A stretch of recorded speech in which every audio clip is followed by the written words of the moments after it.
पुण्यात्मा परमात्मा कहते हैं, गुरु मानुष कर जानते ते नर कहिए अंध, और होवे दुखी संसार में आग गई यम के फंद। परमात्मा आपकी ट्रायल लेता है कि ये थी इस दास के स्थान पर मैं होता तो ये सामने वाला मेरे साथ जैसा आज इसके साथ व्यवहार कर रहा है ऐसा ही मेरे साथ करता। तो इस प्रकार आप जी को इन सत्संगों के माध्यम से वो भक्ति नाशक पॉइंटों से भी आगाह कराया जाता है कि जिस कारण से आपकी भक्ति इन कारणों से नष्ट होती है। फिर भी उन्होंने बार बार प्रार्थना करने से शंकर भगवान ने कहा कि जो मेरे मुख से वचन निकल गया अब ये वापस नहीं हो सकता, इतना अवश्य कर दूंगा तेरे गुरु जी की प्रार्थना पर कि उस नरक के अंदर तुझे यम के दूत दुखी नहीं करेंगे, रहना पड़ेगा 1,00,000 वर्ष तक नरक में ही, उसको मैं बाहर नहीं कर सकता। अब यहां परमात्मा कहते हैं मासा घटे ना तिल बध है, विद ना लिखे जो लेख, और सच्चा सतगुरु मेट कर ऊपर मारते मेघ। तो ये भगवान केवल उतना ही कर सकते हैं, इससे वो कम और ज्यादा नहीं कर सकते। जो उनकी किसी भी तीन ताप के कारण या प्रारब्ध के कारण जो भी उनको सुख या दुख है उतना ही मिलेगा। अब जैसे किसी मंत्री का मित्र हो कोई, उसकी सजा हो जाती है तो वो मंत्री उस सजा से मुक्त नहीं करा सकता, उसको जेल में तो रहना पड़ेगा, लेकिन उस मंत्री के प्रभाव से वहां के जेलर और कर्मचारी उसको कष्ट कति नहीं देंगे, ये अंडरस्टूड है, लेकिन रहना पड़ेगा जेल में ही। इस प्रकार कागभूषण बता रहे हैं कि मैं ऐसा नालायक था कि उससे पहले के आज मुझे पिछली इतिहास नजर आता है, क्योंकि मैं भक्ति पर हूं। मैंने असंख्य जन्म खो दिए थे, जो टर्न वाइज मुझे असंख्यों जन्म मनुष्य के मिले, लेकिन भक्ति मैंने किसी भी जन्म में बीज नहीं बोया भक्ति का, और उस जन्म में मेरा भक्ति का बीज बो गया। और वो बीज बोने का, भक्ति का बीज पड़ने का कारण मेरे परिवार का नाश होना था। अगर वो परिवार नाश ना होता, वो परिवार के वो तो क्षेत्र ही नाश हो गया था, तो वो मेरे लिए वरदान सिद्ध हो गया। आज मुझे महसूस हो रहा है वो कष्ट ना आता तो मैं उस जन्म में भी भक्ति नहीं करता, इतना नीच था। अब काकभूषण कहता है उसके बाद मेरा 1,00,000 वर्ष के बाद फिर पुनः जन्म हुआ, भक्ति की कसक मेरे अंदर फिर भी बनी रही। मैंने एक लोमस ऋषि के साथ वाद विवाद कर दिया भक्ति के ऊपर। उसने श्राप दे दिया, रे चंडाल, तेरा चंडाल के घर जन्म होगा, काग चंडाल के। तो कहता है कि मेरे मन, जब गुरुजी ने मुझे ऐसा क्रोध से वचन बोला, मेरे को क्रोध नहीं हुआ, मैं समझ गया कि बात बिगड़ गई। मेरे मन में क्रोध नहीं आया, ना दुख हुआ, मुझे एहसास हुआ कि मेरे से भारी गलती बन गई। तो मैंने उनके तरफ करबद्ध होकर के हाथ जोड़ के ऐसे मायूस सा बनकर कहा कि हे ऋषि जी, जन्म तो दास को कहीं दे देना, पर एक वरदान भी दे दो कि मेरे भक्ति भूल ना पड़े। तो उसने कहा भाई ठीक है, तेरा जन्म तो होगा चंडाल का, लेकिन ये आशीर्वाद दे देता हूं कि भक्ति बनी, तेरा याद बनी रहेगी भगवान की। तो फिर काग चंड के घर ये जिसका जन्म हुआ, पूरा इतिहास बता रखा परमात्मा ने अपने सूक्ष्म वेद में। ब्रह्मा जी का वाहन है हंस, उसकी हंसनी को ब्रह्मा जी की पत्नी सावित्री उसको गर्भ धारण कराने के लिए काग चंड के घर लेगी। उनके संयोग से फिर कागभूषण का जन्म हुआ। ऊपर से मुंह काग का है, नीचे शरीर देवताओं जैसा है। फिर ये कहता है कि गरुड़ जी उसके बाद जो नेक्स्ट जन्म मेरा चंडाल के घर हुआ कागभूषण नाम से, उस जीवन में मेरे भक्ति की कसक, जबरदस्त कसक बनी रही। मैं घूम रहा था, भटक रहा था, गुरु भी बना रखे थे, ऋषियों के पास भी गया था और भक्ति भी कर रहा था। उसी दौरान मुझे एक जोगजीत नाम के महापुरुष मिले।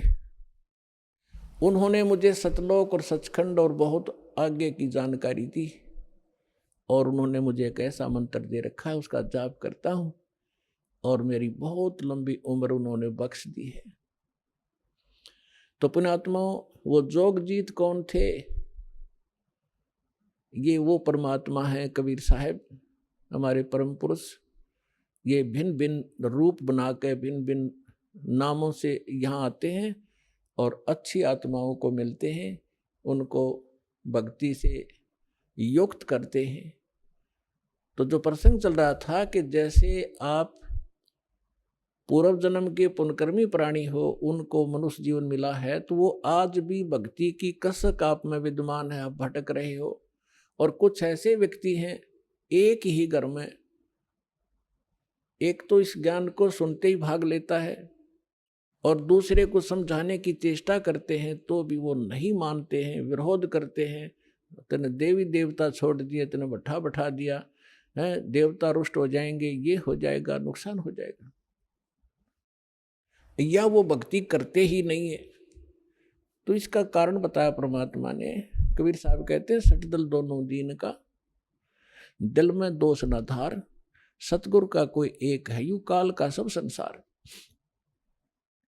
जैसे कोयल जो होती है, ये कोयल अपना अलग से घोंसला बनाकर अंडे नहीं पैदा करती, क्योंकि अलग से वो अंडे देती है तो कौवे उसको खा जाते अंडों को। वो ऐसे सूझबूझ से अपना काम निकालती है। जो मादा काग कौवी कहीं अंडे उत्पन्न कर देती है, उस ताक में रहती है, और जब वो कभी बाहर जाती है अपना आहार करने के लिए, चुग्गा चुगने के लिए, तो पीछे से उसी के घोंसले में अंडे उत्पन्न कर देती। अब वो कभी वापस आती है तो वो 2 के स्थान पर 4 अंडे पाती है, लेकिन वो समझ नहीं पाती है तेरा कौन सा है, दूसरा कौन सा है। तो उन सभी को वो उसको परिवरिश कर देती है, उनसे बच्चे निकाल देती है और उनमें उसका अपना सा मोह हो जाता है। और वो कभी कोयल सामने देखती रहती है, उनके आसपास रहती है कि कब ये बच्चे उड़ने योग्य हों और फिर इनको मैं साथ ले जाऊं। जब वो देख लेती है कि ये बच्चे कुछ दूर तक उड़कर वापस आने लगे हैं, तब दूर वृक्ष पर बैठ के अपनी बोली बोलती है, कुहू कुहू की। जो कोयल के बच्चे होते हैं वो उस आवाज से प्रभावित होते हैं और ऐसे चारों तरफ देखते हैं, उस आवाज के साथ वो खींचे चले जाते हैं।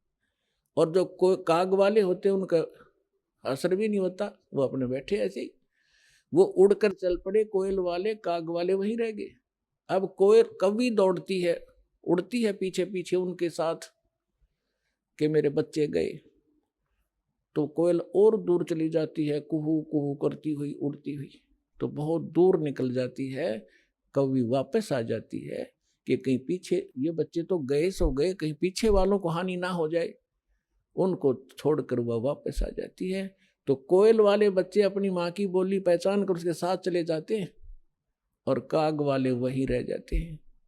घर घर के अंदर आज ऐसी स्थिति हो चुकी है। जो परमात्मा के पूर्व जन्म के संस्कारी हंस हैं, परमात्मा की इस बोली को, कोयल की बोली को सुनते ही फड़क गए और भाग लिए सतलोक आश्रम की ओर। और वो भी अगर शाने नहीं हुए हैं, अभी समझन जोगे दो शेष रह रहे हैं, ये भी हो सकता है, तो वो भी अगर कोयल के होंगे तो अवश्य सतलोक आश्रम बरवाड़ा में आना पड़ेगा उनको। तो ठीक इसी प्रकार पिछले संस्कार प्रारब्ध से ये सब आपका पिछले संस्कार से आपको सब वस्तु प्राप्त हो रही है, लेकिन आगे की भी तैयारी करवानी है। जैसे कागभूषण का पिछला संस्कार नहीं था, ऐसा रीजन बन गया और उसके ऊपर इतना सत्संग की बौछार होगी, ना चाहते हुए भी उसने वहां रहना था। रोज ऋषि ने संत ने सत्संग करना था, उसका असर हो गया। अब जैसे किसी को सर्प डस जाता है और पहले मंत्रों से यंत्र ये सब जतन हुआ करते थे, गारुड़ एक मंत्र सिद्ध कर लेता है वेद का और उस मंत्र से फिर वो विष उतारता है, तो उस जिसको सर्प ने डसा हुआ है वो अचेत पड़ा है, ना उस मंत्र की लैंग्वेज समझता है, ना आवाज सुन रहा है, लेकिन वो मंत्र फिर भी उसके ऊपर असर करके विष रहित कर देता है और वो सचेत हो जाता है। ठीक इसी प्रकार आज परमात्मा ने यही तरीका बनाया है। ऐसे साधन बना दिए, चिप बनवा दी, वीडियो ये DVD बनवा दी, सुबह दोपहर शाम की आरती कंपलसरी करनी पड़ेगी। अब घर के अंदर 2 सदस्य नहीं भी नाम लेना चाहते, और ना सुनना चाहते हो, घर से बाहर कहाँ जाएंगे। आप अपनी आरती भी कर रहे हो, आप अपना मंत्र जाप भी कर रहे हो, आप परमात्मा की वाणी सत्संग भी चला देते हो देर सवेर, तो उनके उनके ऊपर उस कागभूषण की तरह एक दिन असर होगा। और वो भी, या राम नाम की कलम उनका भी चढ़ जाएगी एक दिन, और उनका पार होगा, क्योंकि भगवान का वचन है।